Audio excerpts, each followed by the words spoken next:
So we found this little solar fountain on Amazon, and it floats. It's got your solar panels. There's the little pump.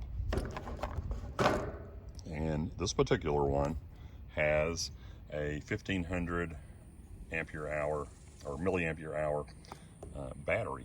So after it's fully charged up, it will continue to run for a little while.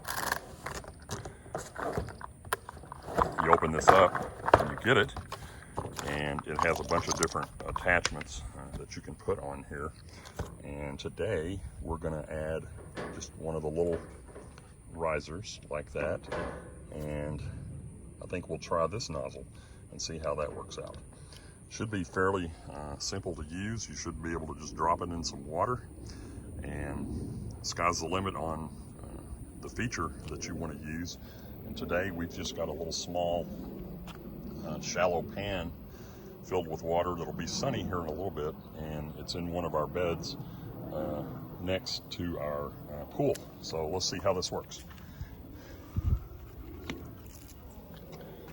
There we go.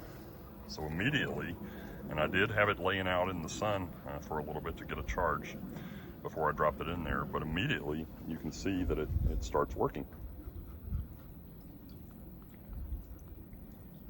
So again, just a little simple solar water-powered feature.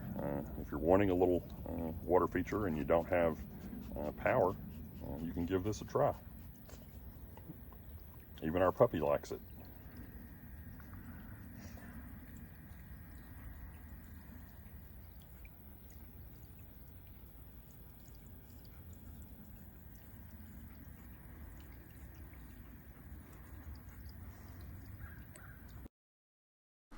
Thanks for stopping by the DIY Collaborative. We've provided some helpful information in the description, including some links that you may want to check out. Please give us your feedback, ask questions, and let us know what you think in the comments section. If you're not already a subscriber, please consider subscribing, and be sure to check out our other do-it-yourself videos. And don't forget to hit that like button.